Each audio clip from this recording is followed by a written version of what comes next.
Tatskalawit. Imanikwas haha silpil hiwas hachai. My name is Standing Red Bear. Good afternoon. My English name is Gary Dorr.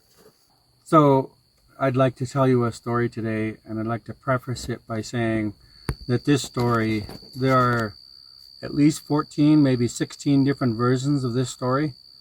So as you look the story up, you may find that you find a different version, and that's fine. It just tells you how old the story is. It's been passed down through so many different families that there are bound to be different versions. But you stick with the version that you know, and that's the one that you tell. And we don't have a written history, so it's all verbal. So just to let you know about this story. This story is a creation story, and it's also been called a prophecy for our people, the Nimipu. And so this is our creation story, how Coyote defeated the monster. So a long time ago, Coyote was digging at a very special spot in the river, the Columbia River, the Great River. And a voice came to him and said, "What are you doing, Coyote?" And so Coyote answered the voice, and he said, "Well, I'm digging a ladder so the salmon can pass, so they can feed the people." And the voice came back to him and said, "Well, the people are all gone." And so Coyote said, "Oh, well, why didn't you tell me sooner?" "Well, I'll just go find out where the people are." And he left that place, which we call Celilo Falls. And he started walking, trotting up the river, not really paying attention to where he was going. And pretty soon he heard a cry from Meadowlark, who was on the bank of the river. "Lima, Lima, Lima, it's the Yaya!" Which is kind of like saying, "Oh my, Coyote!" The Coyote looked down, and there was Meadowlark, and she had a broken leg. And he said, "Oh, I'm sorry, Auntie. If you tell me where the people have gone, I'll fix your leg." And so she said, "Well, of course, they've gone to the Salmon River country. That's where the monster has eaten them all." And so Coyote said, "Oh, well, thank you, Auntie." And he took a chokecherry bush, a limb, a twig from the bush, and he fixed her leg. And that's why Meadowlark's legs are red today. So Coyote left Meadowlark and trotted up the river. And as he's going along, he thought to himself, "I should probably take a bath so I'll taste better to the monster." So he jumped in the river and bathed off. And as he got out, he thought to himself again, "I should probably camouflage myself so monster won't see me." So he rolled around in the clay and the dust, and he became the same color as the grass. And as he's trotting along, he started to weave 3 ropes. And because Coyote's magic, they were miles and miles long, made from the dogbane or Indian hemp. And so Coyote trotted along till he got to a very tall mountain. 7 Devils is what they're called today. And he looked out across the land and he saw the monster. And he couldn't see the end of the monster because his body laid over the horizon of the land. He was so big. And many of the trees and bushes and plants were gone, and there were no animals. And so Coyote tied 3 ropes that he'd made. He tied one to Cottonwood Butte, he tied one to the 7 Devils, and he tied one to Pilot Knob. As he was approaching the monster, he said, "This way I can come out through the monster again." And so he got up closer to the monster, and he shouted out, "Hey, monster! Monster!" And the monster looked out and said, "Who is that? I can't see anybody." And so Coyote said, here I am, and he shook the grass. And the monster looked down and said, "Oh, it's Yaya, Coyote. What do you want?" And Coyote said, "I want to challenge you to a contest. Let's try and eat each other. I'll try and eat you first, and then you try to eat me." And so Monster laughed and said, "Okay, Coyote, you give it your best shot." And because Coyote's magic, he inhaled, and the wind started rushing at him. The trees and bushes shook, and the monster's great body shook and shook and shook, but he didn't move because Coyote didn't have enough medicine to swallow the whole monster. So then the monster said, okay, Coyote, now it's my turn. And he inhaled, and all the trees and bushes uprooted and started flying into the monster's mouth. And Coyote started to tumble, going across the land, going toward the monster's mouth. And as he was tumbling, he threw out seeds, kaus, camas, chokecherries, and plums. And he said, this will be for the people to eat later on. And as he tumbled, one of the ropes caught around his neck. And so Coyote had put 5 flint knives into his pack. So he took one of the knives out and he cut the rope. And he tumbled into the monster's mouth.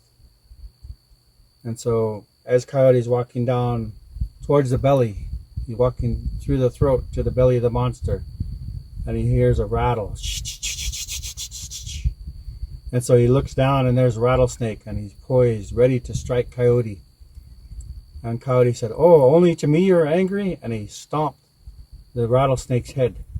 And that's why the rattlesnake has that little divot on the top of its head. It's from Coyote's paw.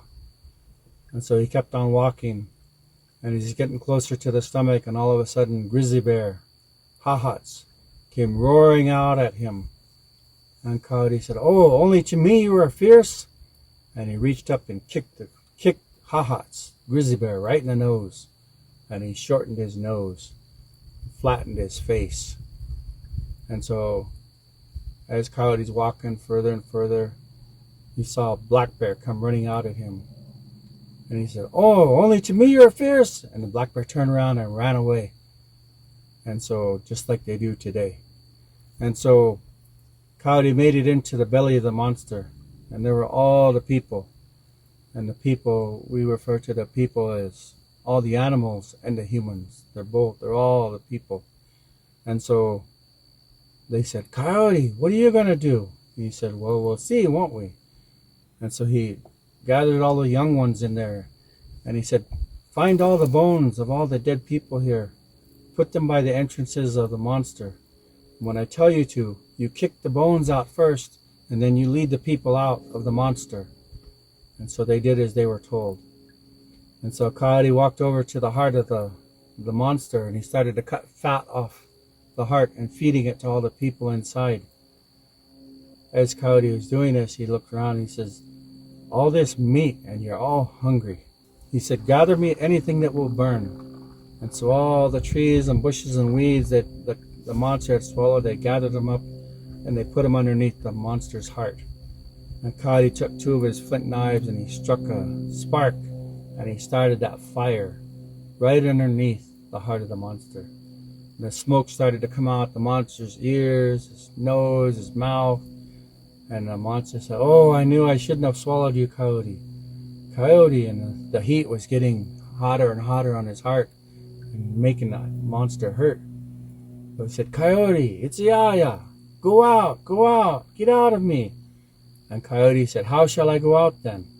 And the monster said, go out my mouth, the same way you came in. And so Coyote shouted back to the monster. He said, oh, then they'll say, there goes old Vomit, the one who fed salmon to the people.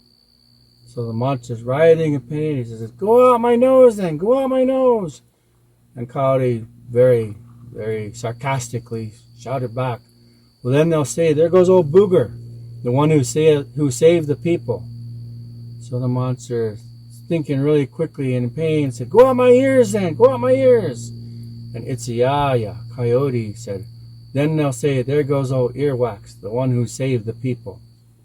So Coyote went back to watching the fire, and as it burned down, the people said, what are you going to do now, Coyote? And he said, well, we'll see, won't we? And so he took one of his flint knives and he started to cut that heart from the chest wall of the monster. And as he's cutting, that first knife broke.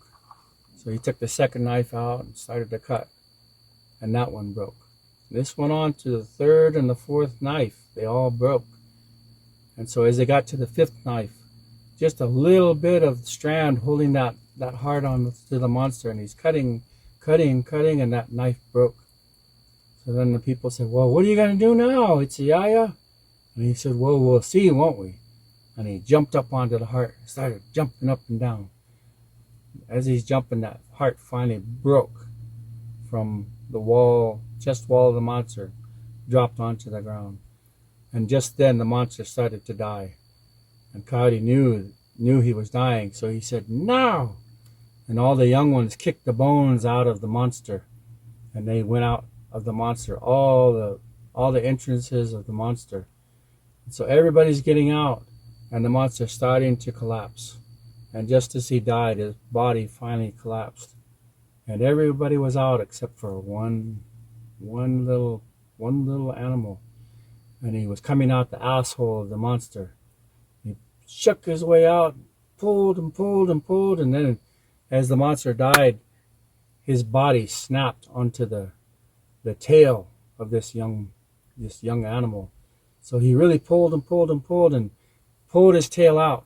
But when he pulled it out, it was all the fur was gone on his beautiful tail.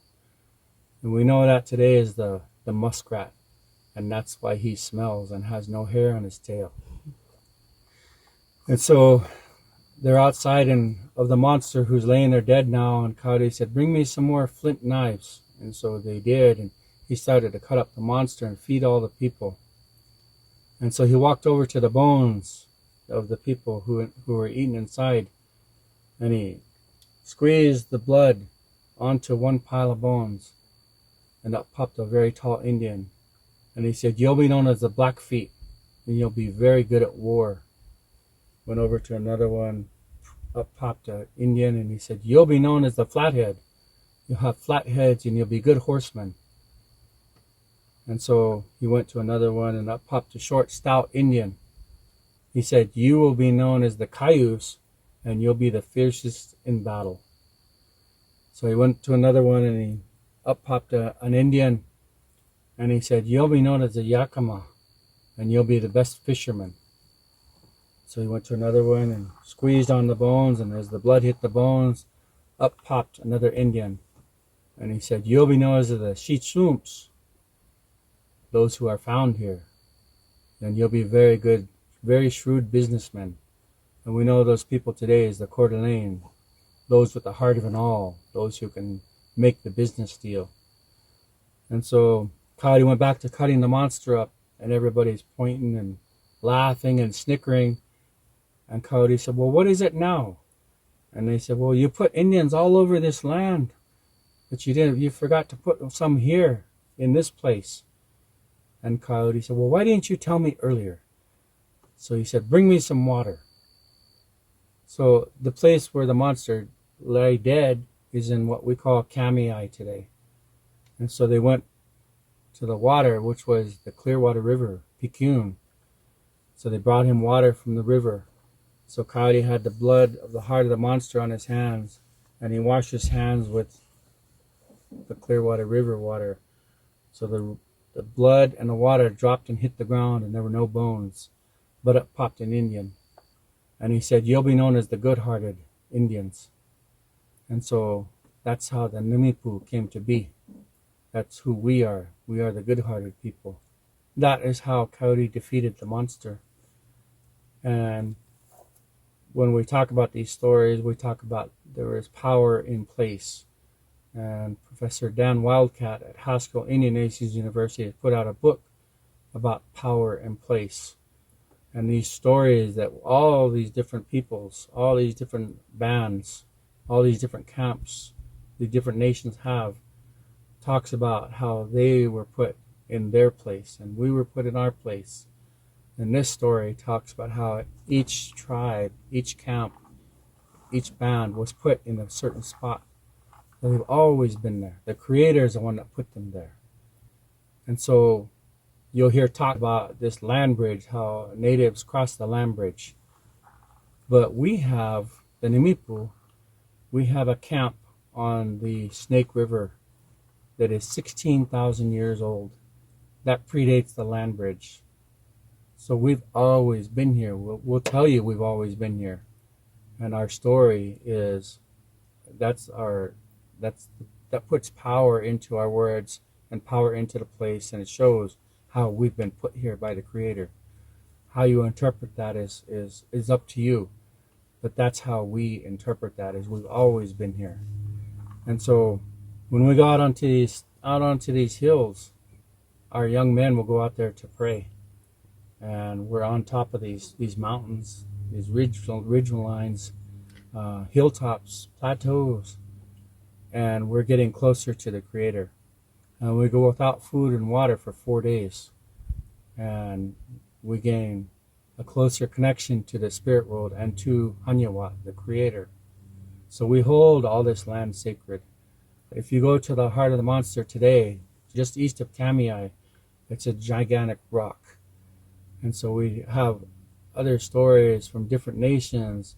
They talk about how the rocks used to be very soft, but the Creator needed blood for the humankind that was coming. And so the rock gave a little bit of its blood, and the Creator needed more, so he gave it all up. And that's how the rocks became hard. And so we go out here on these mountains made of rocks. That's who we are. We go above these rivers of water. That's who we are. We're part of this land. We're part of the water. We are connected. When we hold that reverence for these places, because it's a part of us, and we go there to find that connection. So we have a word, and I might pronounce it wrong, but it's halal talalowitz, and it means the law of the land. When we go out onto these hills, that's what we're getting. Other people may call it a vision quest. Some of our people call it a vision quest. But that vision is getting the law from the Creator directly. That's each individual sovereignty. We gain that by getting the direction directly from the Creator when we go out there and fast for 4 days with no food, no water, and pray. We ask for that vision. We ask for that law. We ask for that guidance from the Creator. Each one of these hills around here, Kamiak Butte, Moscow Mountain, here, Paradise Ridge, Cottonwood Butte, Seven Devils. Our young men used to go up there all the time on top of these mountains. And there are other places. There are multiple places along the Clearwater River. There are sites on top of all the hills that go up from Lewiston to Kamiai. There are sites up there where our young men used to go and pray. Our young people. And so we hold that every single mountain, every single high point, it's with high regard.